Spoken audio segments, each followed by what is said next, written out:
The council chamber stank of arrogance that day. Captain Matthew Rains had stood at the long, gleaming obsidian table for 6 hours, listening to smug words dressed up as diplomacy. Around him, the great powers of the galaxy, the Varkari, the Junoan Syndics, the Orekth Dominion, had taken turns reminding humanity of its place. A young species, a dangerous species, a species that should know better than to demand equal standing. Matthew had known it was coming. The signs were all there. Even before Earth's delegation had entered the spiral tower of the Galactic Council on Varos Prime, rumors of betrayal had reached their ears. Promised trade deals were being quietly scuttled. Treaty guarantees had been rewritten without notice. Council members whispered about sanctions and containment. And now, after 6 hours of thinly veiled threats masked as peace talks, it was official. Humanity was being boxed in, neutered, smiled at and stabbed in the back. Matthew's jaw was tight as Councillor Drellis of the Varkari finished speaking, her 4 eyes glittering with false kindness. "And so, for the preservation of galactic harmony," she said, "Earth must agree to the proposed restrictions on its military expansion.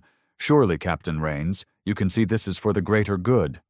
The chamber was silent, all eyes on him. The translation implants fed the words into his ear in perfect clarity. For the greater good.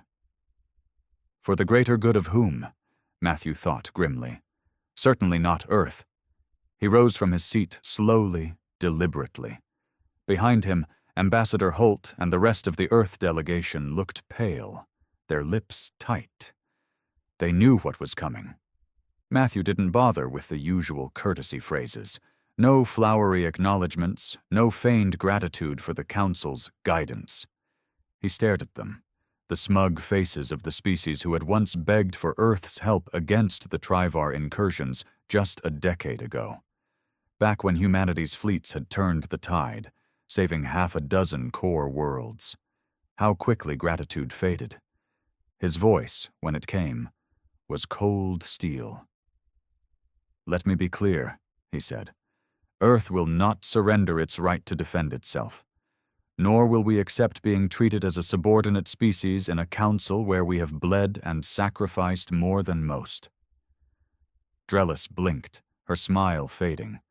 The Orekth warlord to her left rumbled in disapproval. Matthew pressed on. His gaze swept the chamber, locking eyes with each representative. "For months," he said, "we've honored these peace talks, despite provocations, despite the sabotage of our trade routes, despite the Council's refusal to address attacks on our colonies. And today, you expect us to sign away our future." He let the words hang. "Earth will not comply. Effective immediately, we are withdrawing from these negotiations." A shocked murmur swept the room. One of the Junoan Syndics, pale and elegant, half rose from her seat. "Captain Rains, surely you—" "I am not finished." Matthew's voice cut through the chamber like a blade. "We will return to Sol. Any further aggression against human interests will be met in kind. If the Council chooses to escalate, know that humanity does not fear war." Silence, heavy, thick, oppressive. Finally, Councillor Drellis spoke again, her voice brittle. "This is a dangerous course, Captain. It will isolate your species." Matthew allowed himself a thin smile, not one of warmth, but of contempt. "We'd rather stand alone than kneel among liars." Without another word, he turned. The human delegation followed, boots echoing against the polished floor as they strode from the chamber. Behind them, the stunned council members sat frozen. In the hours that followed, the news swept across the galaxy. Humans withdraw from peace talks. The Galaxy Council admits its blunder. The headlines were everywhere. Public outcry in some sectors, quiet panic in others. On Earth, there was grim approval. Humanity had been humiliated enough. Back on his ship, ISS Revenant, Matthew watched the news feeds with a stony expression. Too late, the Council was scrambling. issuing statements, offering half-hearted apologies, blaming miscommunication. But the die was cast. And Matthew knew one thing. There would be no peace now. The ISS Revenant slipped into high orbit above Veros Prime within the hour, its massive bulk dwarfing the civilian vessels clustered near the station rings. From the ship's command deck, Captain Matthew Rains stood at the main viewport, arms folded, eyes cold. "Status?" he asked. Commander Briggs, a grizzled veteran with deep lines on his face and a voice like gravel, answered without hesitation. "Our delegation is aboard. All ships in the Solarian fleet are reporting ready for departure." "Any sign of pursuit?" Briggs shook his head. "Nothing overt, but the local traffic controls stalling our clearance. Probably waiting for a council warship to escort us." Matthew's jaw clenched. Of course they were. "Run a full ECM sweep. Ready shields and weapons, quietly. If they try to box us in, we punch through." Briggs's smile was grim. "Understood." Matthew turned back to the viewport, watching the swirling clouds of the planet below. It had been a damn long few weeks. Months, really, of hollow speeches, false promises, and quiet betrayals. And now, finally, humanity had made its stand. But stands had consequences. He keyed the communication. "Get me Ambassador Holt." A moment later, Holt's face appeared on the console. Weary, drawn. The man looked 10 years older than he had a month ago. "Captain," Holt greeted him. "I assume you've seen the Council's latest statement." "I've seen it." It was pathetic. The Council's official communiqué had gone out just minutes after they'd stormed from the chamber. A desperate attempt to control the narrative. Words like misunderstanding, temporary withdrawal, ongoing friendship were thrown around. Hollow bullshit. "They're trying to paint us as unstable aggressors," Holt said bitterly, "saying our withdrawal was emotional, impulsive." Matthew snorted. "Let them. Anyone paying attention knows the truth." Holt leaned forward slightly. "EarthGov's already responding. President Langley issued a statement an hour ago. We're mobilizing reserves." Matthew's eyes narrowed. That was faster than he'd expected, but not surprising.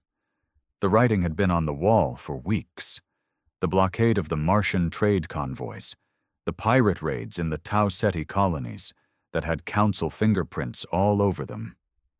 The assassination attempt on the Terran ambassador last month, quietly swept under the rug. And now, open political isolation. "What's our fallback?" Matthew asked. Holt's mouth was tight. "Fleet Command's issuing silent orders to all Solarian task forces. Defensive posture. But we both know that's going to escalate. The Orekth will push. The Varkari won't want to look weak." Matthew nodded. "And if they do? Then Earth stands alone." Matthew let out a slow breath. The phrase had been used so many times in recent days it was almost cliché, but the meaning was real. Earth was alone, isolated by the very council it had once helped save, and soon it would be at war. The tension aboard the Revenant was thick as the hours passed. The clearance delay dragged on, the council's traffic control citing technical difficulties. But Matthew wasn't fooled. He knew a stalling action when he saw one. In the tactical pit, Lieutenant Vaughn was running constant scans. "Captain," she reported, "Council fleet elements moving into position. 1 cruiser, 2 frigates, coming in from the station's dark side." Matthew's face hardened. "Briggs." The old commander was already moving. "All batteries online. ECM active. Fighters on standby." Matthew opened a channel to the fleet. "All Solarian vessels. Prepare for immediate departure. No hostile action unless fired upon. But if they block us, we force through." One by one, the acknowledgements came back. He switched to the comm again. "Ambassador Holt, secure yourself. We're punching out." "Understood. Godspeed, Captain." Matthew stood at the center of the bridge, every muscle tight, gaze fixed on the tactical display. 3 Council warships. They weren't enough to truly threaten the Revenant, not if it fought back. But a single shot exchanged here could spark a war. And that, he suspected, was exactly what some Council factions wanted. When the transmission came through, it was no surprise. ISS Revenant, this is Varos Prime Control, came the clipped voice of a Junoan officer. You are ordered to hold position. A Council security detachment will escort your fleet to a secure anchorage for further diplomatic review. Matthew's reply was ice. Negative, Varos Control. We are departing. Any attempt to impede will be considered hostile. The silence that followed was deafening. Then, a flicker on the tactical board. Cruiser charging weapons, Vaughn shouted. Shields up, Briggs barked. Matthew's voice was like a blade. Helm, full burn, break orbit, formation Delta. The Revenant's massive engines roared to life, the ship surging forward. All around it, the Solarian fleet followed. Frigates, cruisers, even a few battered civilian escort ships. On the display, the Council warships shifted, blocking their path. Council cruiser locking missiles, Vaughn called. Matthew didn't hesitate. Firing solution on their engines, only if they shoot. Seconds stretched like hours. Then, a missile lock warning blared. Missiles incoming! Fire! The Revenant's heavy batteries spoke, beams of searing energy lancing out. The Council cruiser's forward shields collapsed under the barrage, its drive section hammered. A moment later, the Solarian ships unleashed their own counterfire, punching a hole through the blockade. The Revenant roared past the crippled cruiser, the rest of the fleet in tight formation behind it.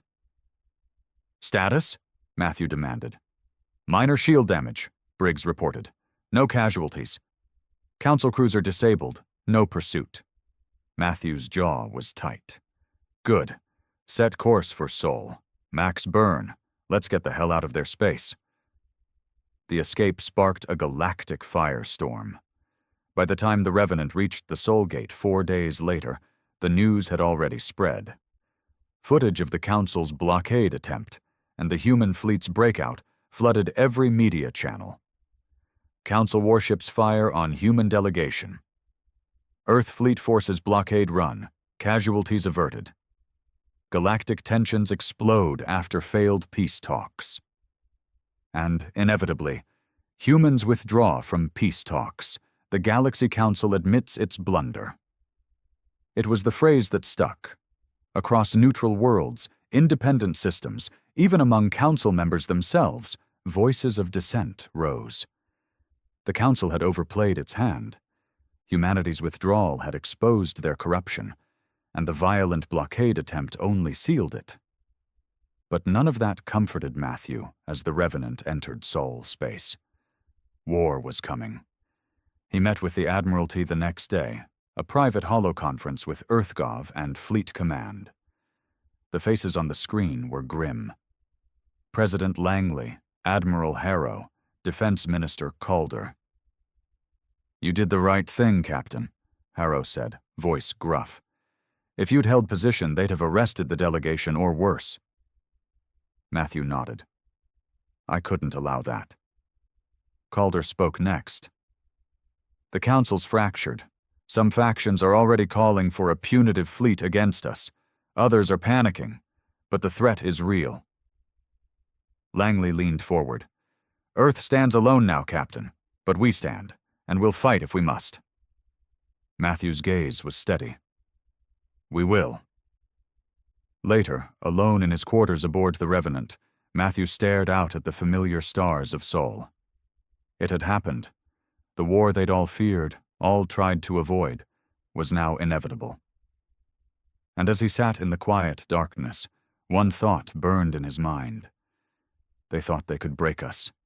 They thought they could buy us off with hollow words and threats. Now, they'll see what humanity is truly made of. He rose, straightened his uniform, and returned to the bridge.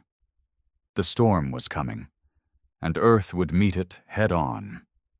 Varos Prime was burning, not with fire, but with outrage.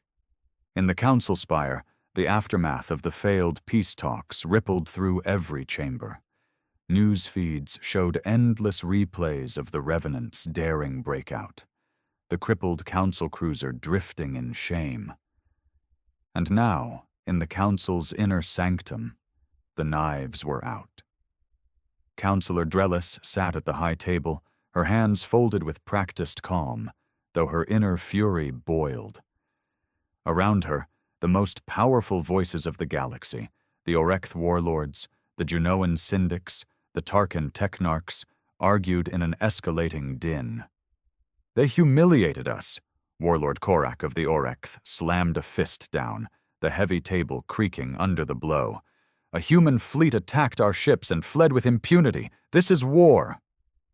Your blockade attempt was unauthorized, Syndic Vera shot back coldly. You escalated the situation. They were already preparing for war, Korak bellowed. You think they mobilized this fast by accident? The humans planned this. They baited us. A ripple of murmured agreement spread through the room. Drellis's gaze swept the chamber, calculating. The humans' withdrawal had shaken the council, exposed their divisions for all to see. And worse, public sympathy in several neutral sectors was drifting toward Earth. They are a threat, she said finally, her voice cutting through the noise. A dangerous, unstable species, but open war now would fracture the council further. We must proceed carefully. Technarch Velnar, her closest ally among the Tarkan, nodded. Target their outer colonies first. Proxy actions. Bleed them, contain them, make them overextend. Agreed, Drellis said. Full war can wait. But not everyone was convinced. Warlord Korak's eyes burned. You talk of containment, I talk of annihilation. If we hesitate, they will strike first. And for the first time, Drellis wasn't entirely sure he was wrong. Back in Sol, Earth was already moving. Fleet Command was mobilizing faster than anyone had thought possible. The Revenant docked in high orbit over Mars, its crew working around the clock to rearm and repair after the Varos breakout. In Fleet HQ, Captain Matthew Rains stood before the holomap of Sol space, surrounded by admirals, strategists, and ministers. Confirmed reports of Orekth ships massing near the Epsilon Gate, Admiral Harrow said, grim-faced. Junoan commerce fleets pulling out of Solarian trade routes. Several border colonies reporting unidentified probes. Matthew's gaze was hard. They're probing our defenses. Exactly. Harrow nodded. Council factions are split. Some want all-out war, others prefer slow escalation, but the knives are out. President Langley appeared on the main holo, her voice steady. We've sent envoys to the neutral sectors, but we can't count on allies. We don't need them, Matthew said, but we do need to hit back, hard enough to make the council think twice. There was a pause. The room was tense. Everyone knew the stakes. Finally, Harrow spoke. Agreed. The Orekth are the most dangerous immediate threat. If we wait, they'll strike first. Langley's voice was steel. Then we don't wait. 2 days later, Earth's first counterstrike began. Operation Iron Shield, a rapid deployment of Solarian task forces to the border colonies, designed to fortify key positions and deter Council aggression. Matthew led the first wave personally aboard the Revenant. As the fleet slipped through the Proxima Gate, he stood on the bridge, watching the stars blur past. Commander Briggs joined him. Reports just in, he said quietly. Orekth raiders hit the Sigma Eridani colony. Civilian losses heavy. Matthew's fists clenched. Any survivors? Some. Local militia drove them off. Barely. Matthew's jaw tightened. The Council's so-called containment had already begun. They weren't wasting time with diplomacy anymore. Signal all fleet elements, he said. No more passive defense. If they come for us, we hit back. Double. Aye, Captain. At Sigma Eridani, the scars of the raid were fresh. Burned-out habitats, shattered orbital stations, drifting wreckage, all the grim marks of Orekth savagery. When the Revenant emerged from hyperspace, the survivors' desperate transmissions flooded in. "This is Governor Strathmore.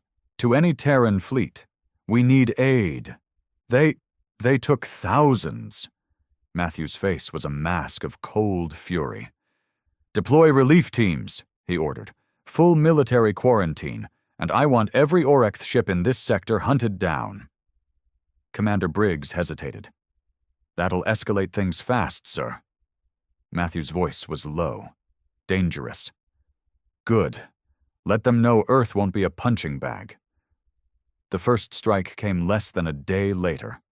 Orekth raiders, fast, brutal, overconfident, hit the outer Sigma defense perimeter. But this time, they weren't facing helpless civilians. This time they faced Revenant.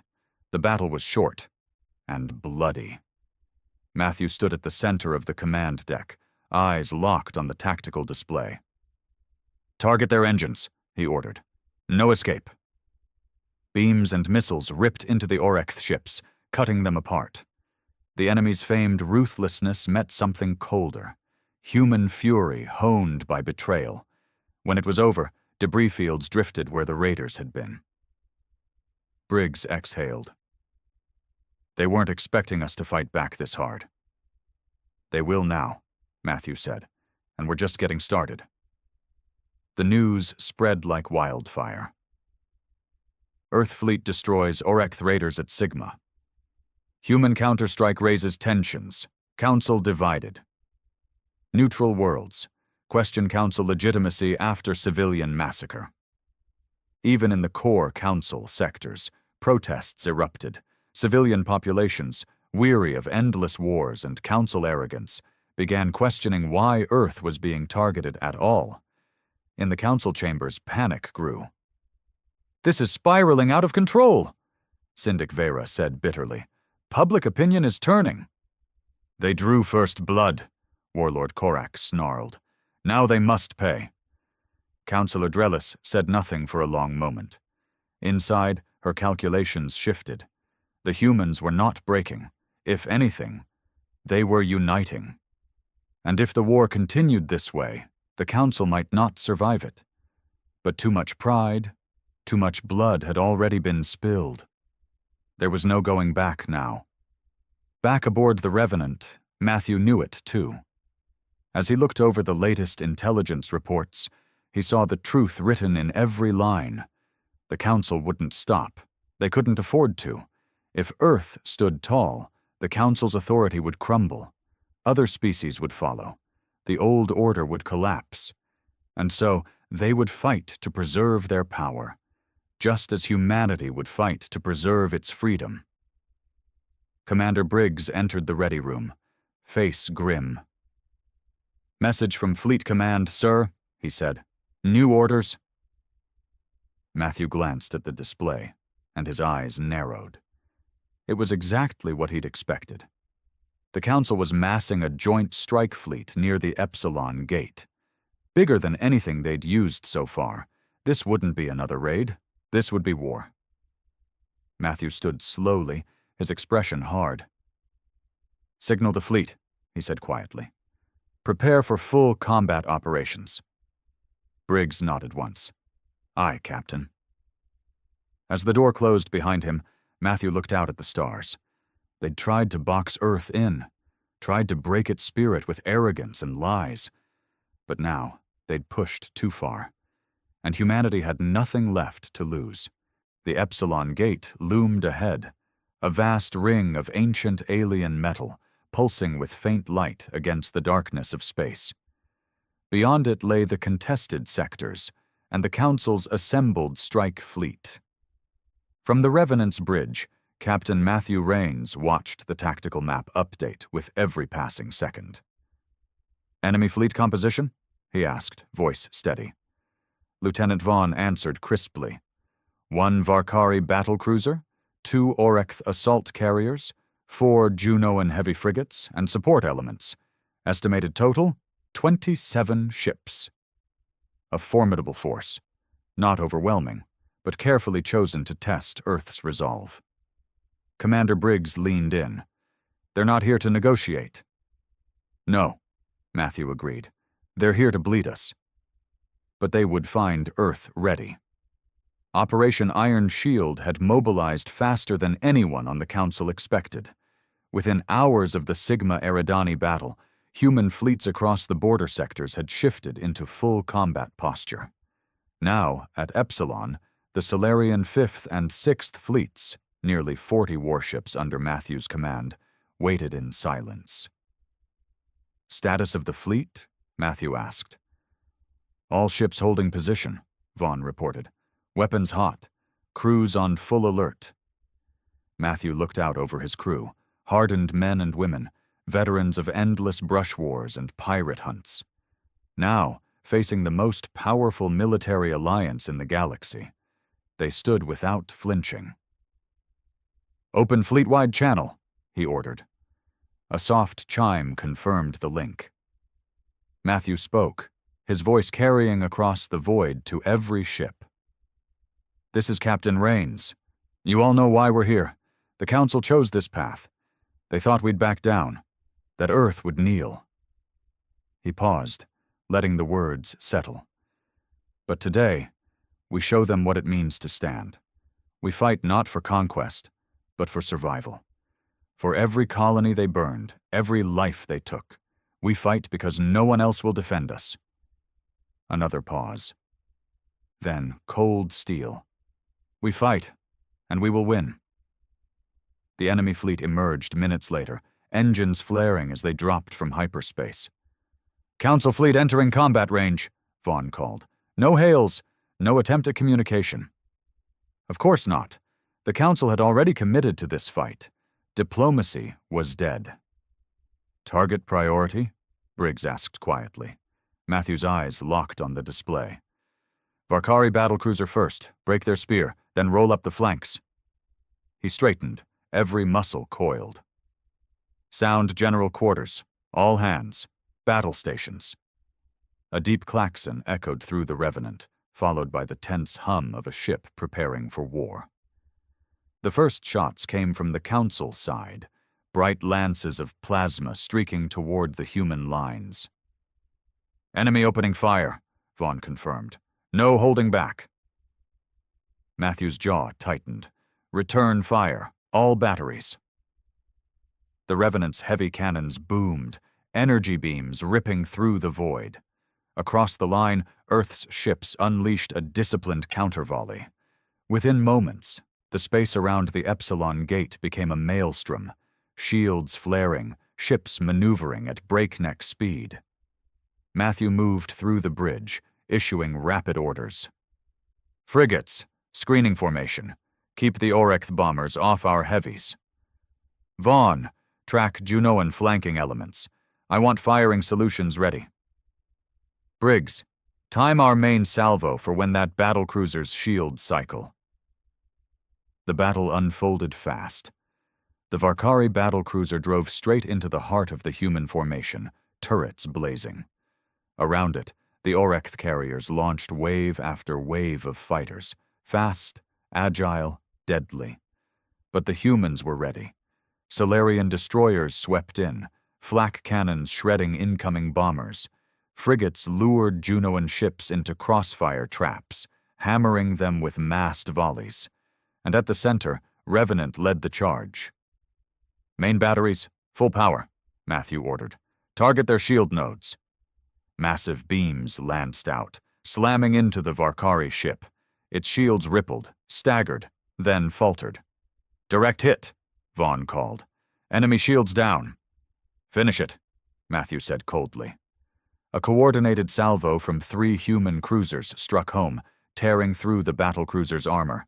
Explosions rippled along its hull, then a final, blinding blast as its reactor went critical. A cheer rose from the human comms, quickly stifled as the fight raged on. The loss of their spearhead shook the Council fleet. Junoan frigates faltered, trying to regroup. Orekth carriers pushed harder, their fighters swarming desperately, but human flak and point defense held firm. Matthew pressed the advantage. Left flank, advance, roll them up. The Solarian ships surged forward, hammering the disorganized council elements. One Junoan frigate was caught in a crossfire, torn apart in seconds. The tide was turning, but victory was never bloodless. Enemy bombers breaking through, Briggs warned. 2 Orekth squadrons slipped past the screen, diving toward the Revenant. Brace, Matthew shouted. Point defense, engage! Cannons roared, but some bombers got through. Explosions rocked the Revenant's hull, alarms blaring. Shields holding, Vaughn reported. Hull breaches on decks 5 and 6. Casualties reported. Matthew's eyes were ice.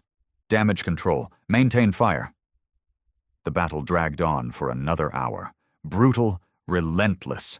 Ship after ship burned. On both sides, crews fought and died amid smoke and blood. But slowly, inexorably, the Council fleet began to break. With their battlecruiser gone and their formations shattered, the remaining Council ships fell back in disorder. Enemy retreating, Vaughn confirmed. They're pulling out. Matthew's voice was grim. No pursuit. We hold position. Across the bridge, exhausted cheers broke out. Not triumph, but grim relief. They had survived. They had won. The aftermath sent shockwaves through the galaxy. Human fleet repels Council strike at Epsilon. First major Council defeat in open combat. Neutral worlds question Council legitimacy. Public opinion shifted further. On many independent worlds, protests erupted. Merchants and traders, already resentful of Council corruption, began openly supporting Earth. Even within the Council chambers, fractures deepened. This cannot continue, Syndic Vera thundered. We have provoked open war, and we are losing the narrative. We must escalate, Warlord Korak growled. Show no weakness. But Drellis knew the truth. Escalation would only harden Earth's resolve. Already, human fleets were reinforcing their borders. Already, sympathetic factions whispered of supporting Earth behind the scenes. The Council had gambled and lost. And now, the galaxy watched. Back on the Revenant, Matthew stood in the shattered forward observation deck, gazing out at the stars. Repairs were underway. The crew was exhausted, but alive. Briggs approached quietly. Word from Fleet Command, he said. EarthGov's authorizing new operations. Hit-and-run strikes. Disrupt Council logistics. Matthew nodded. It's time we stopped playing defense. Briggs hesitated. There's more. Intel reports some neutral worlds are offering covert support. Supplies, safe harbors. Matthew's eyes narrowed. They're starting to see the Council for what it is. They are. A long silence followed. Finally, Matthew spoke, voice low. They wanted to isolate us, to crush us with arrogance and fear. He looked out at the stars, now a battlefield. But they made one mistake, Briggs raised an eyebrow. Sir? They forgot who we are. Matthew turned, resolve burning in his eyes. They forgot. We're human. The Revenant's war room hummed with quiet intensity. Holographic maps floated above the central table, displaying the current state of the conflict. Stars, gates, trade routes, fleet positions. Red for Council space, blue for Solarian territories. And now, a growing patchwork of gray, neutral worlds beginning to drift toward Earth's side. Captain Matthew Rains stood at the center, arms folded. Around him were Fleet Command's senior staff, Commander Briggs, Lieutenant Vaughn, Commodore Hale from the 6th Fleet, and 2 intelligence officers from EarthGov. Summary, Matthew ordered. One of the intelligence officers, a sharp-eyed woman named Keller, spoke first. Council fleets are pulling back from Epsilon, she said. Their defeat hit them harder than expected. Orekth forces have withdrawn to core sectors. Farkari units are in disarray. Junoans? Matthew asked. Keller smiled thinly. The trade guilds are panicking. Several houses are pushing for a negotiated settlement, quietly. Matthew's jaw tightened. So they bleed us with one hand and beg for talks with the other. Exactly. Commander Briggs leaned in. Sir, we've got an opportunity here. Council supply lines are overextended, especially in the rim sectors. If we hit them now, we can cripple their logistics. Matthew's gaze swept the room. Everyone knew what he was about to say. We stop playing defense, he said. We take the fight to them. Within hours, Operation Iron Hammer was greenlit. A series of fast, hard-hitting strikes against key council outposts and supply depots across the border sectors. No drawn-out battles, no pointless grandstanding. Just pain. The Revenant led the first wave, a task force of 20 ships, heavy cruisers, fast frigates, carrier escorts. Their first target, the Tarkin outpost at Delta Leonis, a key relay for Council fleet movements.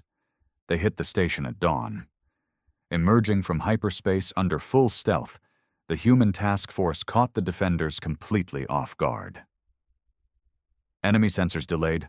They weren't expecting us, Vaughn reported. Matthew's voice was cold. Execute strike pattern Alpha.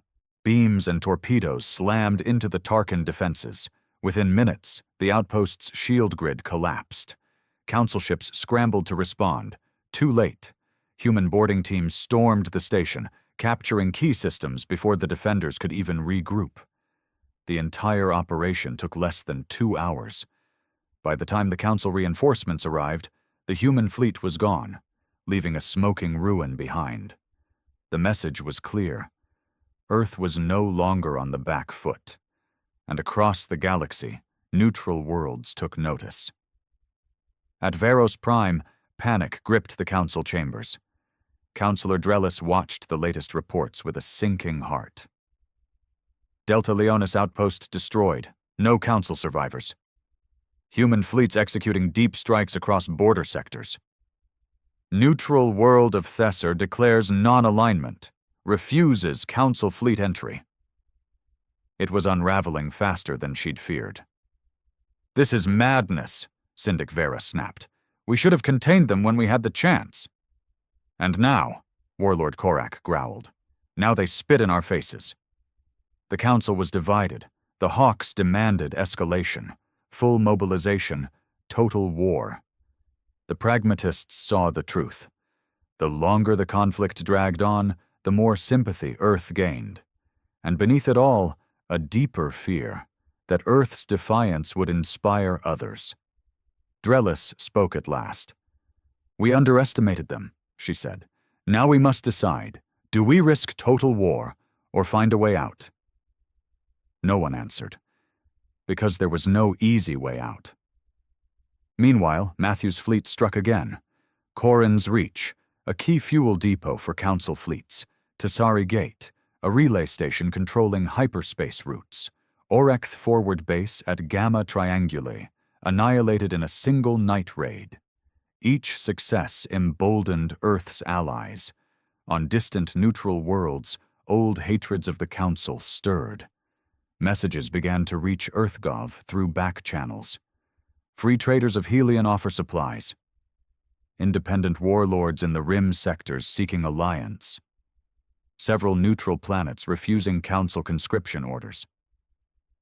And one message, more dangerous than all the others. Elements within the Tarkin Technarchy willing to negotiate. Matthew read the latest intel report in his quarters, face grim. Briggs entered quietly. You've seen the offer? He asked. Matthew nodded. If it's real, it changes everything. Tarkin ships and technology were among the best in the galaxy. If even a fraction of their technarchs defected, the Council would be crippled. But it's a risk, Matthew said. Could be bait, could be factional infighting. Briggs shrugged. This whole damn war's a risk. Matthew looked up, eyes burning. We've come too far to back down now. EarthGov moved fast. Secret envoys were dispatched, covert meetings arranged in shadowy corners of the galaxy. And while diplomacy unfolded in the background, the war pressed on. Matthew's fleet continued to harry the Council. Fast raids, precision strikes, coordinated with growing insurgencies on occupied worlds. The war was evolving. It was no longer Council versus Earth. It was old order versus new reality. On the Revenant's bridge, the latest message came through. Vaughn read it aloud, voice tight with disbelief. Planet Ardentia, neutral world, has declared full alliance with Earth. A stunned silence followed. Ardentia was a wealthy trade hub, strategically vital, long a staunch Council ally. Briggs exhaled. That'll shake them. Matthew's mind raced. With Ardentia's support, supply lines would open, safe ports for human fleets, a base deep in Council territory. But it also meant one thing. The war was about to explode. Council response was swift and brutal. Within days, a combined Varkari-Orekth fleet was dispatched to retake Ardentia. Massive forces and far beyond anything seen so far. Matthew received the intel briefing with cold focus. "This is it," he said. "The turning point." Briggs nodded. "If we hold Ardentia, we prove Earth can win." "And if we lose?" Briggs's face was grim. "Then we lose everything." Preparations began at once. Matthew personally led the fleet to Ardentia. Reinforcements streamed in, ships from across Solarian space, volunteers from neutral worlds, Ardentian defense forces. In orbit above the planet, a ragtag but determined fleet assembled. Matthew addressed them over fleet-wide communication. "This is no longer about survival," he said. "This is about the future." He paused, voice steel. "The Council fears us because we dare to stand. Today, we show the galaxy why." Across the fleet, thousands of voices answered as one. For Earth, for freedom. And as the enemy fleet loomed in the distance, engines flaring, weapons charged, Matthew stood on the Revenant's bridge, eyes cold. "They wanted a war," he said quietly. "They're about to get one." The enemy fleet appeared like a storm on the edge of space. Through the Revenant's reinforced viewports, Captain Matthew Rains watched as the Council forces closed in. Hundreds of ships, battle cruisers, assault carriers, frigates in tight, brutal formations, bearing down on Ardentia with grim purpose. "They're not here to negotiate," Commander Briggs muttered beside him. Matthew didn't answer. He didn't have to. Everyone on the bridge knew what was coming. Lieutenant Vaughn's voice was steady. "Council fleet strength confirmed. Over 200 vessels.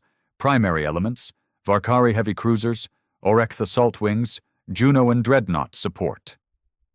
Matthew's eyes never left the tactical display. "And our side? 74 Solarian vessels, 25 Ardentian defense ships, 8 neutral volunteers, mostly retrofitted freighters and corvettes. Outnumbered more than 2 to 1. Outgunned, outclassed, but not outmatched. Not today." "Status on planetary defenses?" Matthew asked.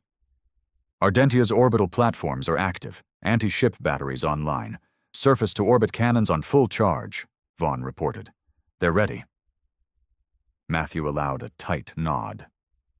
Ardentia had thrown in completely with Earth. No half measures. They knew the cost, knew what would happen if the Council broke through, and they were willing to pay it. He turned to Briggs. "They'll hit the defense platforms first," Matthew said, "then drive straight for the planet."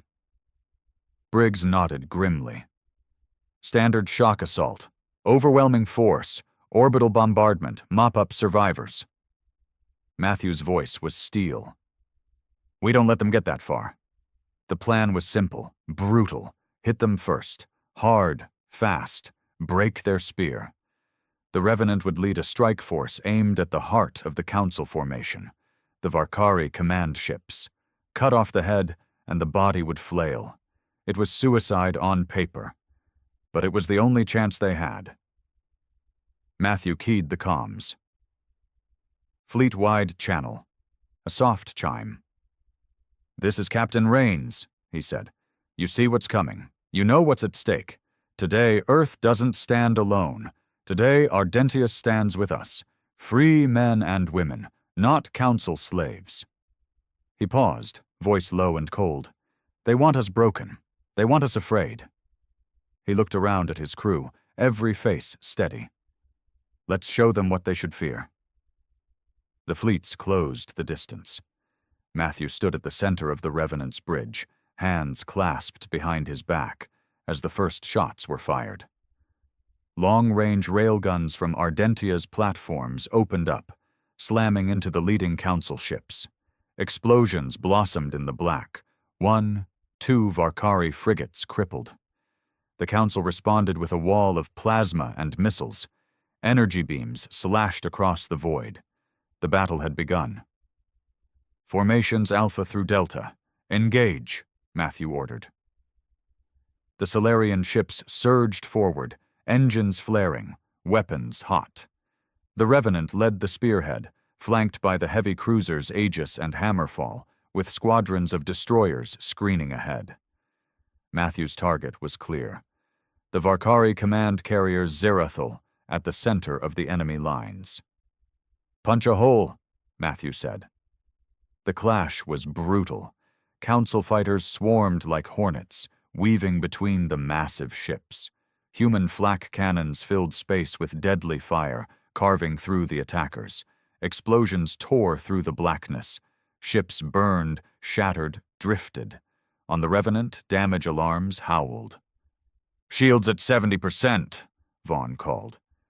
"Maintain course," Matthew said. An Orek heavy frigate swung into their path, turrets blazing. Matthew didn't hesitate. "Forward batteries, fire!" Blinding beams of energy lanced out, tearing into the frigate's hull. It broke apart, venting atmosphere and flame. "Target down," Vaughn confirmed. The Revenant plunged through the debris, engines roaring.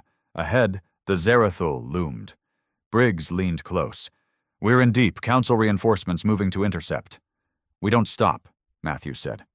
"Even if we don't make it?" Matthew's mouth twisted into a grim smile. "We make it." He keyed the fleet comms. "All ships, focus fire on Zerathul. Bring it down." One by one, Solarian cruisers and destroyers locked on. Missiles streaked out. Energy beams cut the void. The Zerathul's shields flared, staggered, collapsed. Matthew seized the moment. "All forward batteries, full salvo." Fire. The Revenant's guns boomed, a coordinated, devastating barrage that smashed into the carrier's hull. Secondary explosions tore through the Varkari flagship. And then, a massive detonation as the Zerathul's reactors went critical. A fireball bloomed, lighting the battlefield. Cheers erupted on the bridge. But Matthew wasn't celebrating. He watched the tactical display, calculating. With the Zerathul destroyed, Council Command was in chaos. Enemy formations faltered. Gaps opened. And Matthew saw an opportunity. "Push through," he ordered. "Break their line. Divide their fleet." "The Council's breaking apart," Matthew said. Briggs nodded. "Good." Matthew didn't smile. He wasn't in the mood. "We're getting reports," Briggs continued. "Some of the Council's loyalists are regrouping at Varos Prime. It's their last stand." Matthew's gaze sharpened. Varos Prime, the seat of Council power, the place where this had all begun, the betrayal, the blockade, the humiliation of Earth. It was fitting that it would end there. Orders came in from EarthGov 2 days later. Simple, final. "Advance to Varos Prime. Deliver terms of surrender. If refused, eliminate remaining Council resistance." No more negotiations. No more illusions of peace. Matthew gathered his officers. "The Council's cornered," he told them. "Some will fight to the death. Others may break. Either way, we end it at Varos Prime." Briggs grinned, the first real smile Matthew had seen in weeks. "About time."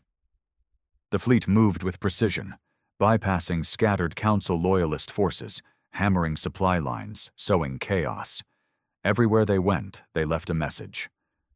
Earth doesn't kneel. The Council's power crumbled faster than even Keller's most optimistic estimates. In the Rim sectors, warlords once loyal to the Council declared independence or outright switched sides. In the core sectors, uprisings flared. Colonists, merchants, soldiers tired of being ruled by distant, arrogant bureaucrats. And the Council? The Council sat paralyzed, terrified, waiting for the hammer to fall. As the Revenant approached Varos Prime, Matthew stood on the bridge, staring at the tactical readouts. Enemy forces detected in orbit, Vaughn reported. 23 confirmed ships, mostly Varkari and Orekth. Matthew nodded. Expected? No reinforcements, no escape routes, just desperation. He turned to Briggs. Signal them, Matthew said. A moment later, the Council fleet's flagship, the Crown of Varos, responded. Councillor Drellis herself appeared on the holofeed, her face pale but composed. Captain Rains, she said, Councillor. You intend to force our surrender? I do. She studied him. There was no hatred in her eyes, no smugness, just grim resignation. You've shattered everything, she said. Centuries of order. You've undone it in a year. Matthew's voice was hard. You did that yourselves. Drellis sighed. And if we refuse? Matthew didn't blink. Then we finish what you started. A long pause. Finally, Drellis spoke. Give me 1 hour. The feed cut. Matthew didn't trust her. He ordered the fleet into full battle readiness. Fighters deployed, point defenses primed, energy banks charged. 1 hour ticked away, and then surrender. The Crown of Varos transmitted formal terms. Unconditional surrender, immediate dissolution of Council authority, recognition of Earth's sovereignty, and the independence of all aligned worlds. It was over.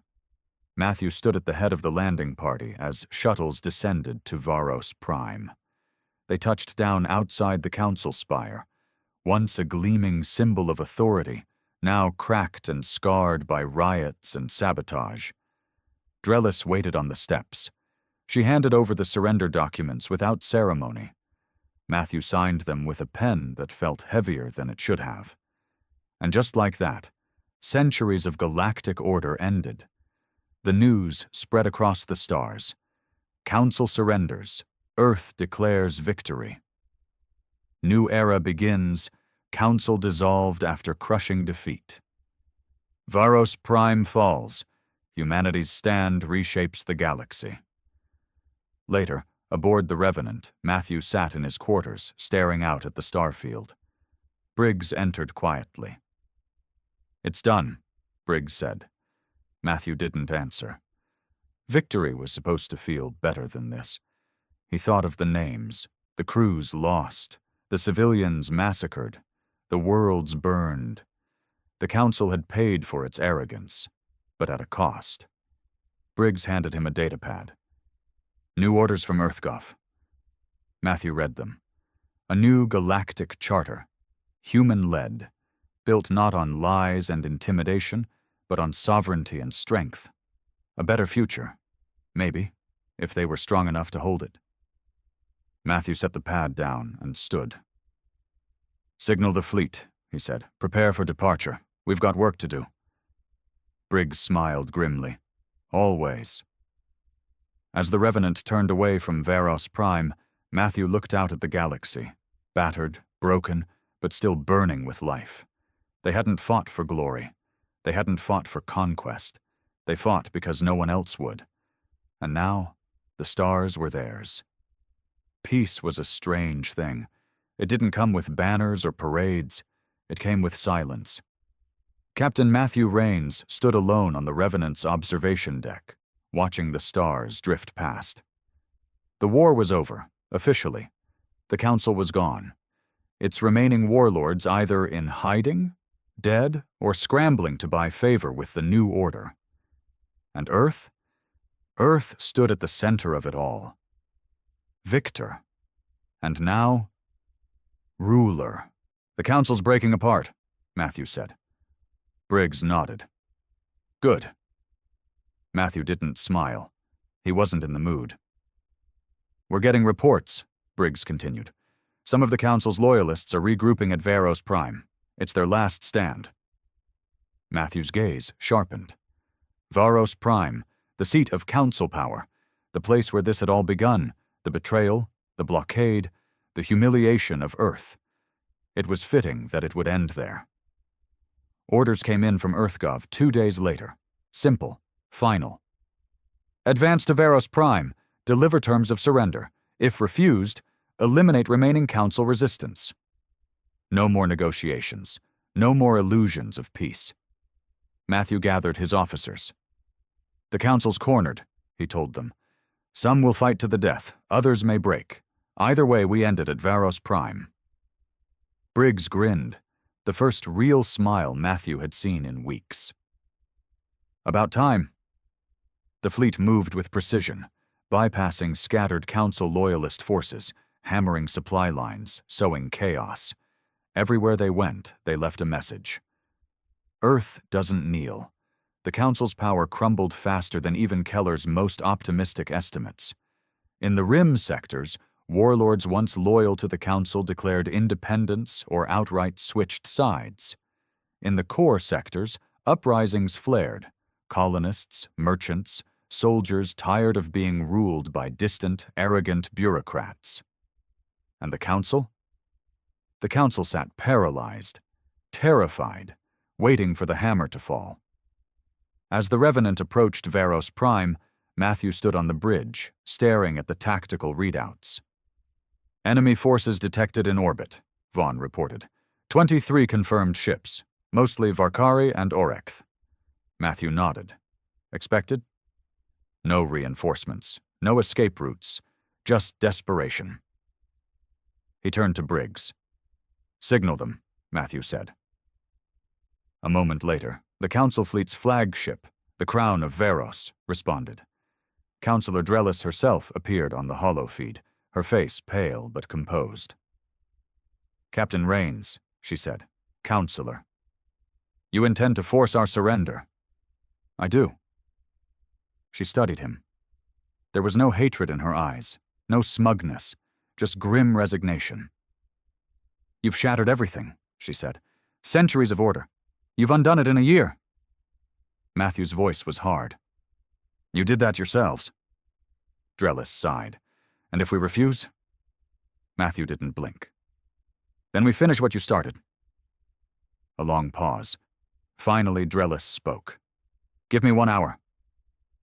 The feed cut. Matthew didn't trust her. He ordered the fleet into full battle readiness. Fighters deployed, point defenses primed, energy banks charged. 1 hour ticked away, and then surrender. The Crown of Varos transmitted formal terms. Unconditional surrender, immediate dissolution of council authority, recognition of Earth's sovereignty, and the independence of all aligned worlds. It was over. Matthew stood at the head of the landing party as shuttles descended to Varos Prime. They touched down outside the council spire, once a gleaming symbol of authority, now cracked and scarred by riots and sabotage. Drellis waited on the steps. She handed over the surrender documents without ceremony. Matthew signed them with a pen that felt heavier than it should have. And just like that, centuries of galactic order ended. The news spread across the stars. Council surrenders. Earth declares victory. New era begins. Council dissolved after crushing defeat. Varos Prime falls. Humanity's stand reshapes the galaxy. Later, aboard the Revenant, Matthew sat in his quarters, staring out at the starfield. Briggs entered quietly. It's done, Briggs said. Matthew didn't answer. Victory was supposed to feel better than this. He thought of the names, the crews lost, the civilians massacred, the worlds burned. The council had paid for its arrogance. but at a cost. Briggs handed him a datapad. New orders from EarthGov. Matthew read them. A new galactic charter, human-led, built not on lies and intimidation, but on sovereignty and strength. A better future, maybe, if they were strong enough to hold it. Matthew set the pad down and stood. Signal the fleet, he said. Prepare for departure. We've got work to do. Briggs smiled grimly. Always. As the Revenant turned away from Varos Prime, Matthew looked out at the galaxy, battered, broken, but still burning with life. They hadn't fought for glory. They hadn't fought for conquest. They fought because no one else would. And now, the stars were theirs. Peace was a strange thing. It didn't come with banners or parades. It came with silence. Captain Matthew Rains stood alone on the Revenant's observation deck, watching the stars drift past. The war was over, officially. The Council was gone. Its remaining warlords either in hiding, dead, or scrambling to buy favor with the new order. And Earth? Earth stood at the center of it all. Victor. And now, ruler. The new galactic charter was signed on Ardentia 2 weeks after Varos Prime's fall. Not on Earth. Matthew had insisted on that. The war had been about freedom, not dominance. But even as the words were spoken, the truth was clear. Earth now led the galaxy.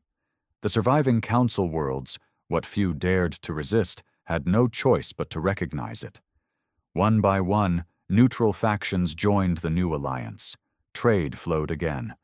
Refugees returned to shattered colonies. Ships once meant for war were repurposed for rebuilding.